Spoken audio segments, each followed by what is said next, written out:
आज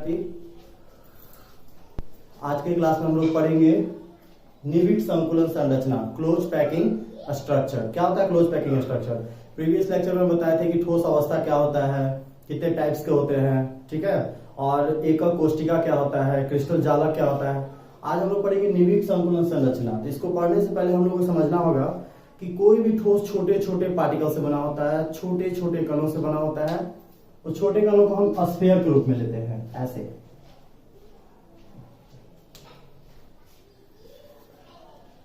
स्फीयर के रूप में लेते हैं, ठीक है, गोला।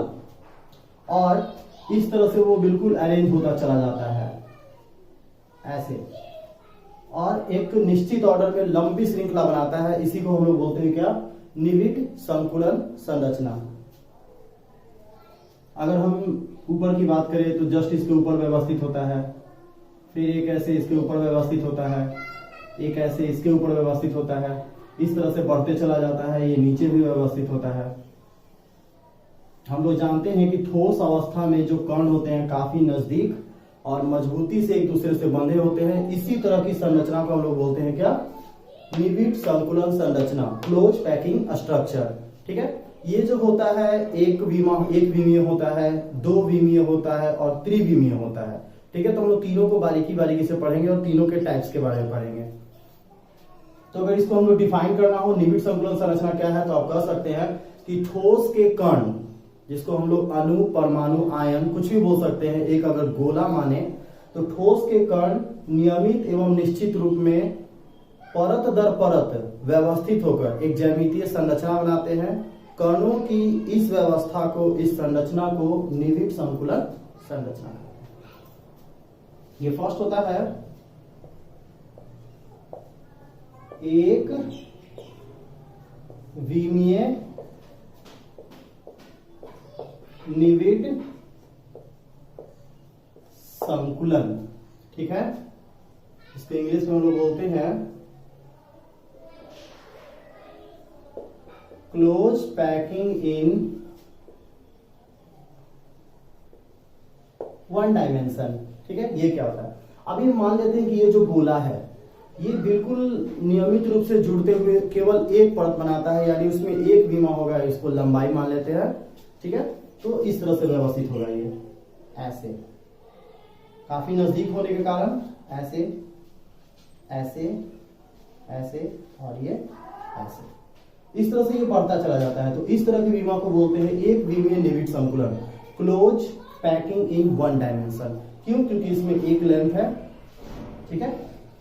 इसी तरह का आता है, अच्छा हाँ, इसमें कुछ और हम ऑब्जेक्टिव की बात कर ले तो close packing in one dimension से आपसे पूछता है कोऑर्डिनेशन नंबर, पूछेगा एक उप सहसंयोजक संख्या क्या होता है।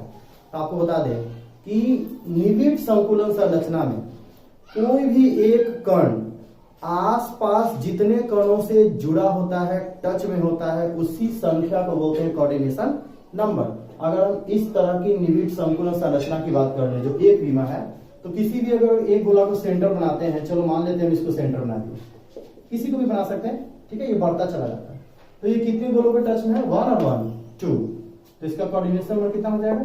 2। ये ऑब्जेक्टिव में पूछता है, ठीक है। इसी तरह का एक और है द्विविमीय निविड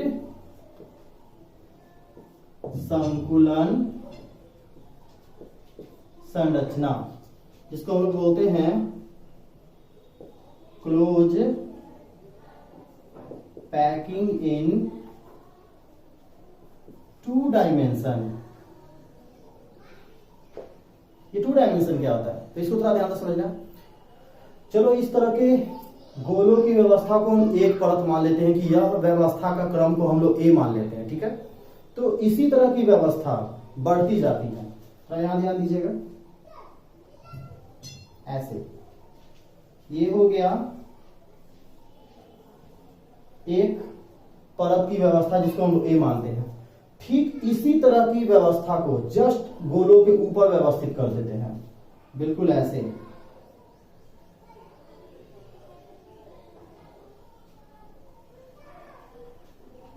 ऐसे, ठीक है। इसके ऊपर भी कर सकते हैं ऐसे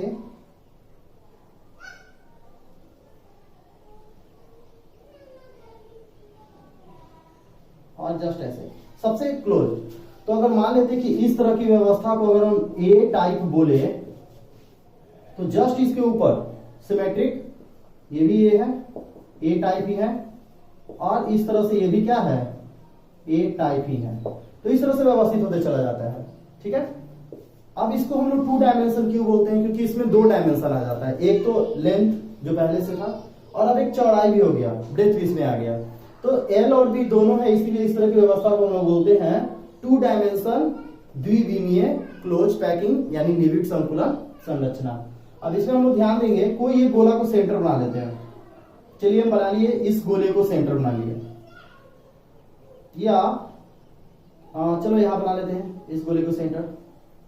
तो आप गौर से देखेंगे कि कितने गोलों के टच में है, 1 2 3 4, और इस चारों के सेंटर को अगर हम मिला दें तो एक स्क्वायर बन रहा है, एक वर्ग बन रहा है। ठीक है, तो इस तरह की संरचना को हम लोग बोलते हैं वर्ग निविड संकुलन संरचना, स्क्वायर क्लोज पैकिंग। ठीक है, स्क्वायर क्लोज पैकिंग बोलते हैं इसको, ऐसे भी बोल सकते हैं ए टाइप निविड संकुलन। यानी हम कह सकते हैं कि द्विविमीय निविड संकुलन संरचना 2 प्रकार के होते हैं, एक होता है आपका स्क्वायर क्लोज पैकिंग और एक अभी जस्ट हम डिस्कशन करेंगे। तो थोड़ा सा इसको अच्छे समझते हैं कि जब एक परत, ठीक है, के ठीक ऊपर दूसरी परत और ठीक ऊपर तीसरी परत समान रूप से दर्शाई गई हो तो इसको ए टाइप निविड संकुलन या वर्ग निविड संकुलन संरचना कहते हैं। क्यों? क्योंकि इसको अगर हम किसी एक गोला को सेंटर बना ले तो देखेंगे वो टच कितने में है, कितने में टच है, 4 गोलों से टच में होगा। देख लीजिए फिर से, ये वाला गोला टच में नहीं है, 1 2 3 4, यानी कह सकते हैं कि व्यवस्थित क्रम में अगर इसको परमाणु भी मान ले तो ये 4 अलग अलग परमाणु से टच में है।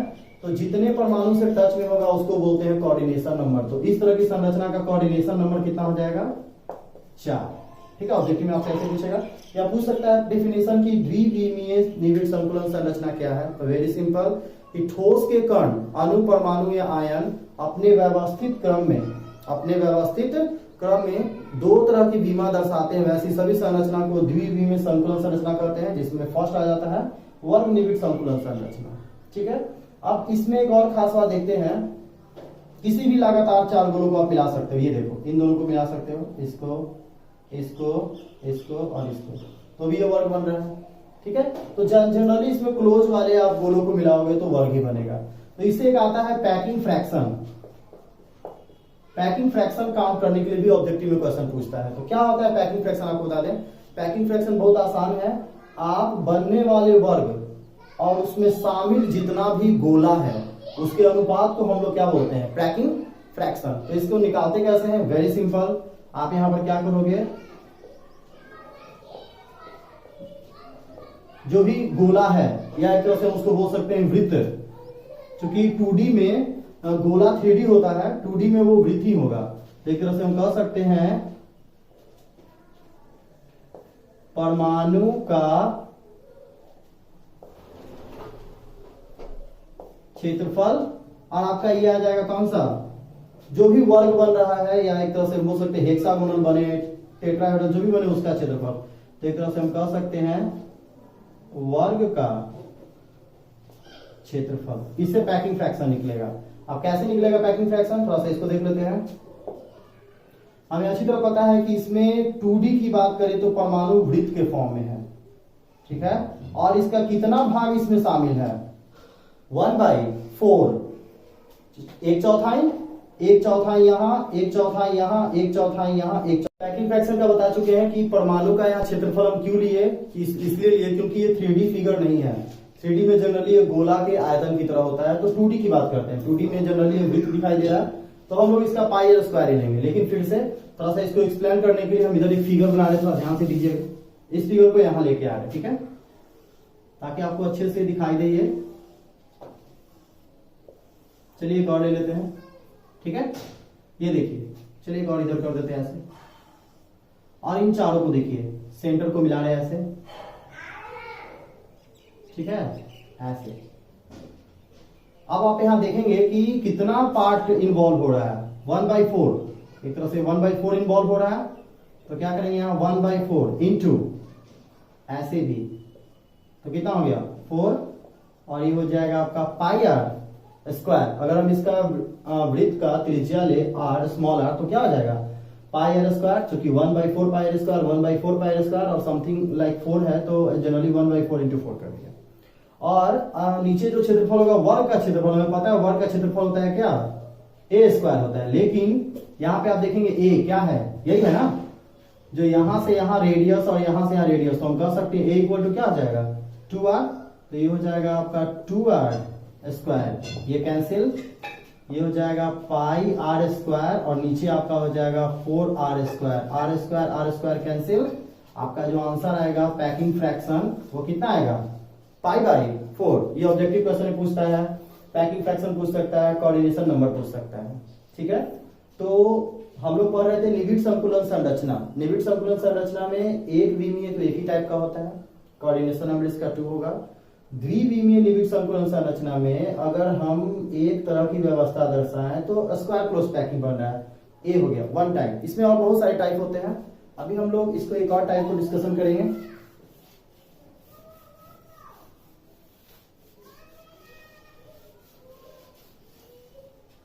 अब एक होता है षष्ठकोणीय निविड संकुलन।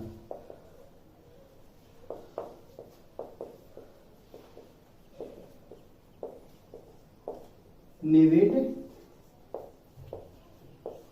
संकुलन जिसको हम लोग बोलते हैं हेक्सागोनल क्लोज पैकिंग, शॉर्ट में इसको HCP भी कहते हैं। क्या होता है ये हेक्सागोनल क्लोज पैकिंग, थोड़ा सा ध्यान दीजिएगा। निविड संकुलन संरचना क्या बताए थे कि ये जो गोला है ये परत के रूप में व्यवस्थित होता है। ठीक है, बिल्कुल यही करेंगे। ये देखिए ऐसे,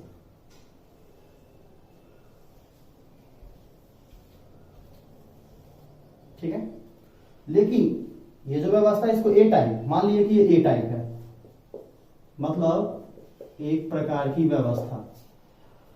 अभी दूसरा जो गोला का हम परत लेंगे वो जस्ट इसके ऊपर नहीं बल्कि इसके रिक्त स्थान में रखेंगे, डिप्रेशन में पुट करेंगे। तो ये देखिए बिल्कुल ऐसे ऐसे, ये आपका ऐसे हाथ से बना लिए टेढ़ा हो जा रहा है, पर आप इसको अगर आप इंस्ट्रूमेंट से बनाएंगे तो बहुत ही सुंदर फिगर बनेगा। ये देखिए बिल्कुल बीच में व्यवस्थित किया जा रहा है ये। ठीक है, एक जस्ट इसके ऊपर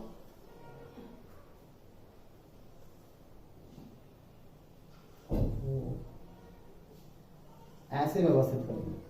तो ये जो हो गया व्यवस्था पहले वाले व्यवस्था से डिफरेंट है, तो इसको हम कह दिए क्या बी टाइप, और ये फिर हो जाएगा आपका ए टाइप। ठीक है, यानी अगर इस तरह की व्यवस्था करेंगे तो द्विविमीय में ऐसा संकुलन कहलाता है ए टाइप निविड संकुलन। या अगर हम किसी एक गोले को सेंटर बनाए, चलो इसको सेंटर बना लेंगे। ठीक है, थोड़ा ध्यान दीजिएगा, इसको सेंटर बना रहे हैं तो ये कितने गोलों के टच में है 1 2 3 4 5 6। आप इसको मिला दो तो एक हेक्सागोनल स्ट्रक्चर बन रहा है। इसीलिए इस तरह की संरचना को हम लोग बोलते हैं षष्ठकोणीय निविड संकुलन। तो आप इसको आसानी से डिफाइन कर सकते हैं। तो हेक्सागोनल क्लोज पैकिंग समझ में बहुत आसानी से आ गया होगा, क्योंकि 6 गोलों के संपर्क में है और एक तरह से षष्ठकोणीय निविड संकुलन बना रहा है कहेंगे। ठीक है, या इसको ए टाइप निविड संकुलन भी कहेंगे। इसमें भी पूछेगा कोऑर्डिनेशन नंबर। ठीक है, तो कोऑर्डिनेशन नंबर पे ध्यान देंगे। इसको मिटाते जा रहे हैं।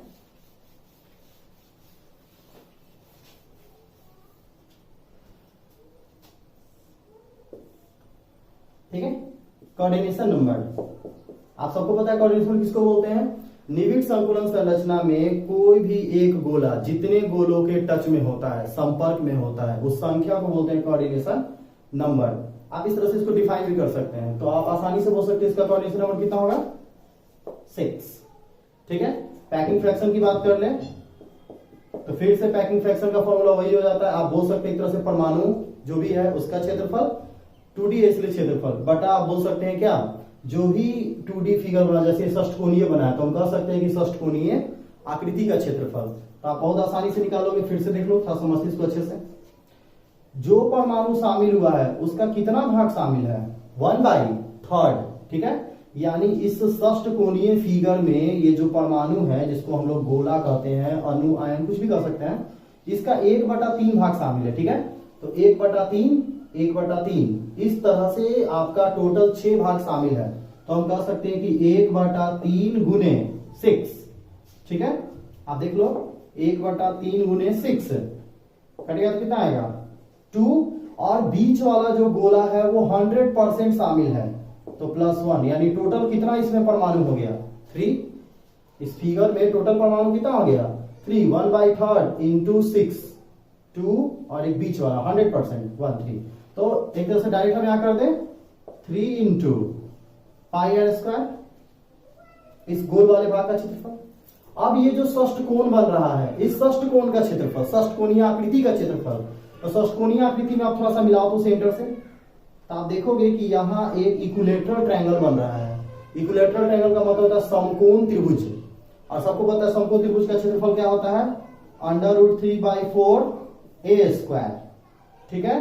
तो √3/4 a², तो a क्या होगा यहाँ पे, फिर से देख लीजिए। अगर हम a की बात करें, एक लेंथ की बात करें, तो हाफ रेडियस, ये कितना हो जाएगा, सॉरी, रेडियस और रेडियस, यानी एक तरह से कह सकते हैं कि दो वृत्त का रेडियस मैच कर रहा है, तो लेंथ बन रहा है किसका, षष्ठकोणीय आकृति का। तो a इक्वल टू क्या हो जाएगा, 2r। तो फिर से यहां पुट कर देते हैं 2r²। और ऐसा इक्विलेटरल ट्रायंगल है कितना, 1, 2, 3, 4, 5 और 6 है। तो इंटू 6 इसको सॉल्व करेंगे तब जाके हमारा क्या आएगा, पैकिंग फ्रैक्शन। आप इसको आसानी से कैलकुलेट कर सकते हो। तो इस तरह से ऑब्जेक्टिव क्वेश्चन पूछता है, कोऑर्डिनेशन नंबर, पैकिंग फ्रैक्शन, ठीक है। तो निविड संकुलन संरचना में जो द्विविमीय संकुलन संरचना होता है वो 2 प्रकार का होता है, square close packing, hexagonal close packing. दोनों में कभी कभी डिफरेंस भी पूछ देता है। तो आप आसानी से क्या करोगे, 2 कॉलम बनाओगे, स्क्वायर क्लोज पैकिंग का, हेक्सागोनल क्लोज पैकिंग का, और दोनों के प्रॉपर्टीज को लिखकर आप उसको डिफाइन कर सकते हो, ठीक है। इसका आप अच्छे से नोट कर लो। अब हम लोग पढ़ेंगे निविड संकुलन संरचना का 3rd टाइप, ठीक है। ये होता है आपका त्रिविमीय निविड संकुलन संरचना, ठीक है। क्लोज पैकिंग इन 3 डायमेंशन, क्लोज पैकिंग इन 3 डायमेंशन। ये क्या होता है, सारा का सारा क्वेश्चन जो है इसी से आएगा और इसी से पूछा जाएगा। क्लोज पैकिंग इन 1 डायमेंशन, 2 डायमेंशन तो है ही, ये 3 डायमेंशन। 3 डायमेंशन क्या होता है आप देखेंगे, इसमें भी गोला ही होता है और यह व्यवस्थित क्रम में एक लेयर बनाता है, ठीक है, जैसे 1 डायमेंशन में था, ठीक है। दूसरा परत इसके ऊपर या जस्ट इसके डिप्रेशन में, बीच में भी हो सकता है। चलो ऐसे व्यवस्थित कर देते हैं, ठीक है, ऐसे,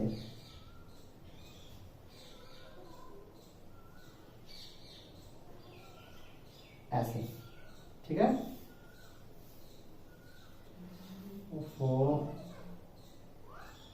ये ना थोड़ा सा हाथ से बनाना मुश्किल है, बट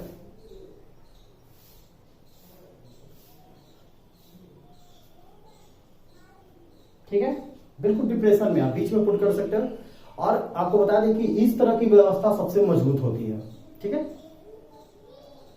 अगला जो इसमें गोला होगा वो जस्ट इसके आगे हो सकता है, बिल्कुल डिप्रेशन में आगे की ओर, या इसके पीछे की ओर हो सकता है, ठीक है। क्योंकि 2D बोर्ड है, इसको बनाना मुश्किल है। ये जस्ट इसके पीछे व्यवस्थित है, ठीक है, इस तरह से व्यवस्थित होता है और ये व्यवस्थित होता चला जाता है ऐसे। जस्ट इसके पीछे है, ये हाफ पार्ट दिखाई दे रहा है। कुछ गोला इधर है, जस्ट लाइक इधर है, ऐसे अंदर पीछे की ओर या फ्रंट की ओर। इस तरह से व्यवस्थित होता है। तो आप थोड़ा सा इसको ध्यान से देखेंगे और इसको मिलाने की कोशिश करेंगे तो आप देखोगे कि इसमें एक घन बन रहा है। ठीक है,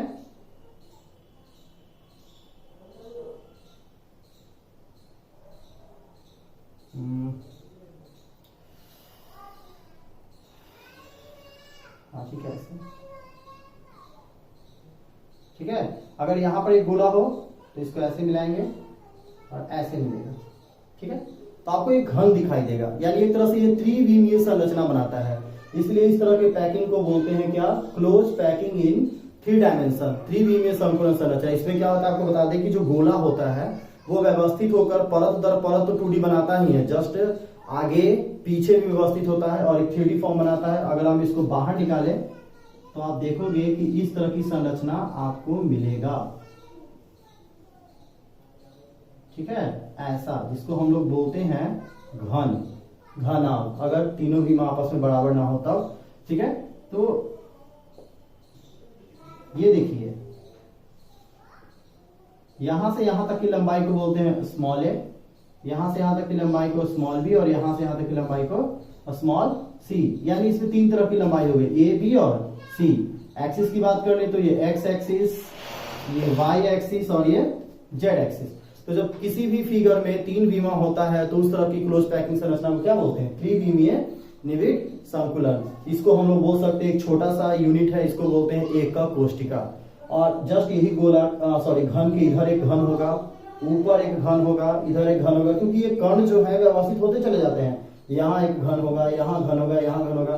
तो उस तरह की व्यवस्था को बोलते हैं क्रिस्टल जालक, जिसके बारे में प्रीवियस लेक्चर में डिस्कशन कर चुके हैं। क्रिस्टल जालक आप उसको देख सकते हैं, कलर मिलाने वाला बॉक्स, उसमें देखे होंगे कि एक बड़ा सा घन टाइप का दिखाई देगा जिसमें छोटे छोटे बॉक्स होते हैं, वो भी घन के समान ही होते हैं और जुड़कर एक बड़ा बॉक्स बनाते हैं। तो बड़ा वाला क्रिस्टल जालक हो गया, और जो छोटा छोटा होता है उसको हम लोग बोलते हैं एकक कोष्टिका। ठोस अवस्था की स्टडी के लिए इस फिगर के बारे में जानना बहुत जरूरी है, जो प्रीवियस लेक्चर में बता चुके हैं। आज के टॉपिक में हम न्यूमेरिकल डिस्कशन करेंगे और बहुत सारी चीजों का स्टडी करेंगे। तो ये था आपका क्या, निविड संकुलन संरचना। इसको आप अच्छे से नोट कर लेंगे।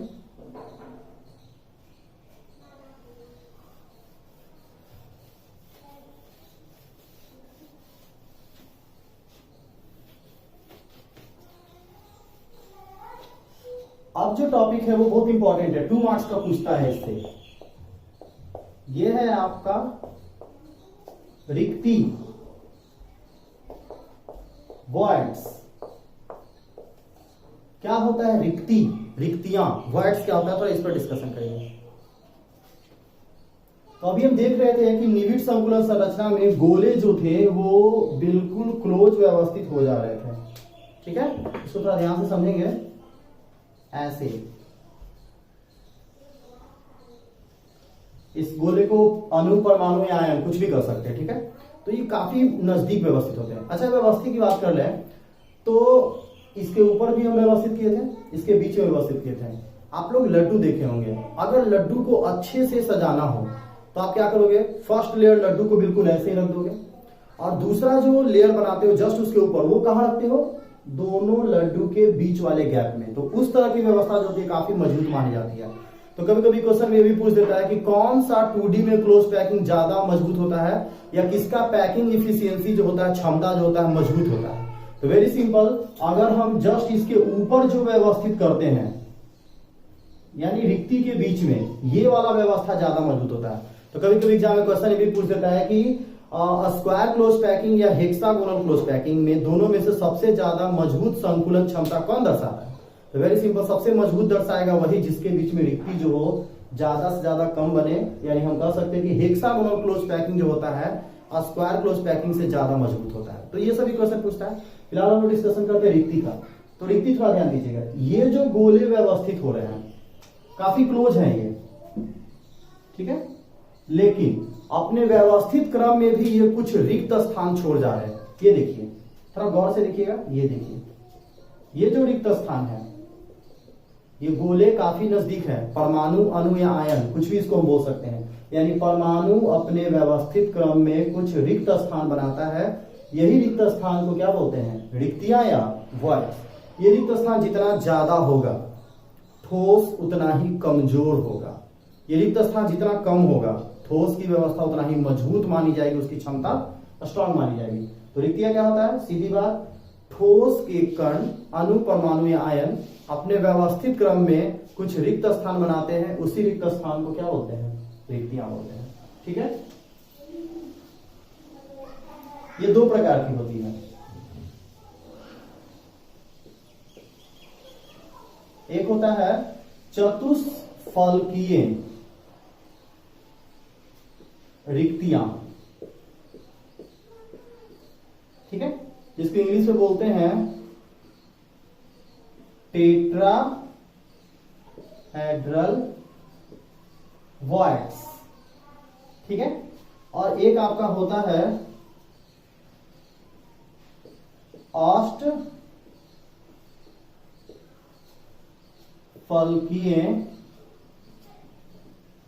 रिक्तियां, जिसको इंग्लिश में क्या बोलते हैं, ओक्टाहेड्रल वॉइड्स। टेट्राहेड्रल वॉइड्स और ओक्टाहेड्रल वॉइड्स, थोड़ा दोनों को ध्यान से देखेंगे क्या होता है ये दोनों, टेट्राहेड्रल और ओक्टाहेड्रल। तो आप तो देख लिए कि ठोस के कण अपने व्यवस्थित क्रम में कुछ रिक्त स्थान बनाते हैं, उसको रिक्तियां बोलते हैं, वॉइड्स बोलते हैं। ठीक है, लेकिन इनका व्यवस्थित क्रम में थोड़ा सा नजर डाले तो एक परत और दूसरी परत के जो बीच रिक्त स्थान है, जब हम इसको डिप्रेशन में पुट करते हैं, बीच में पुट करते हैं, ठीक है, तो जब बीच में पुट करते हैं तो यह एक रिक्तियां बन रहा है त्रिभुजाकार। ठीक है, लुक एट त्रिभुजाकार। ठीक है, लेकिन इसमें 4 गोला का सतह मिला हुआ है, 1 2 3, एक जस्ट इसके पीछे है ये। ठीक है, तो इस तरह की रिक्तियां को बोलते हैं चतुष्फल की रिक्तियां। क्यों? क्योंकि ये 4 गोलों की सतह के बीच बना है, इसलिए इसको चतुष्फल की रिक्तियां बोलते हैं। इसकी वास्तविक जो आकृति होती है त्रिभुजाकार होती है। तो आप बोल सकते हैं कि निविड संकुलन संरचना में गोले अपने व्यवस्थित क्रम में किन्हीं 4 गोलों की सतह के बीच जो रिक्त स्थान बनाते हैं उसको बोलते हैं चतुष्फल की रिक्तियां। इनकी वास्तविक आकृति त्रिभुजाकार होती है। ठीक है, और इनका कोऑर्डिनेशन नंबर की बात करें तो वेरी सिंपल, इनका कोऑर्डिनेशन नंबर 4 होगा। क्यों 4 होगा? क्योंकि ये 4 गोलों के बीच बना है, यानी 4 गोलों की सतह के बीच बना है। ये ब्लैक वाला आपको 3 फ्रंट पे दिखाई दे रहा है और ये ब्लू वाला जो पीछे है। अभी बात कर लेते हैं अष्टफल की रिक्तियां। तो आप ये देख रहे हैं, थोड़ा सा इस रिक्ति पे नजर डालें। एक रिक्ति ऐसा है जिसमें 2 गोले बेस में है और 1 गोला वर्टेक्स पे है। पर इस रिक्ति की बात करें तो इसमें जो है 2 वर्टेक्स है और 1 कहां है? नीचे है। तो ये जब व्यवस्थित क्रम बनाते हैं, थोड़ा सा ध्यान से देखिए, हम एक ब्लैक वाला बना रहे हैं। ठीक है, ये देखिए, एक आता है आपका ऐसे, जस्ट वेट, एक आपका जाएगा ऐसे और जस्ट एक आपका आएगा ऐसे। ठीक है, यानी ये देखिएगा 1 2 3। ठीक है, फिर देखिए यहां ब्लू वाले पे नजर डालिएगा, ये जस्ट इसके पीछे है। 1 2 और ये आपका 3। यानी एक तरह से कहा जाए कि 6 गोलों के बीच जो रिक्त स्थान बनता है, एक आपका बना 4 गोलों के बीच रिक्त स्थान जो आपका कराएगा चतुष्फल की रिक्तियां, और एक 6 गोलों के बीच में, ठीक है, अष्टभुजाकार बनता है एक तरीके से। ठीक है, इसका 3D शेप अष्टभुजाकार होता है, इसलिए इसको अष्टफल की रिक्तियां बोलते हैं। लेकिन ये कितने गोलों के संपर्क में होता है? 6 गोलों के संपर्क में होता है। तो इसका कोऑर्डिनेशन नंबर कितना हो जाएगा? 6 हो जाएगा। ठीक है, तो हम कह सकते हैं कि गोलों के व्यवस्थित क्रम में किन्हीं 6 गोलों के बीच बनने वाली रिक्ति, ठीक है, क्या कहलाती है? अष्टफल की रिक्तियां कहलाती है। इनकी उप सहसंयोजक संख्या कितनी होती है? 6 होती है। ठीक है, तो इसका डेफिनेशन पीडीएफ में भी लिखा हुआ है, आप इसको अच्छे से नोट करेंगे। अभी हम लोग इसमें त्रिज्या अनुपात और भी बहुत सारे टॉपिक है जिसको लेकर डिस्कशन करेंगे। ठीक है, इसको आप अच्छे से समझ लेंगे, पीडीएफ में इसको नोट कर लेंगे।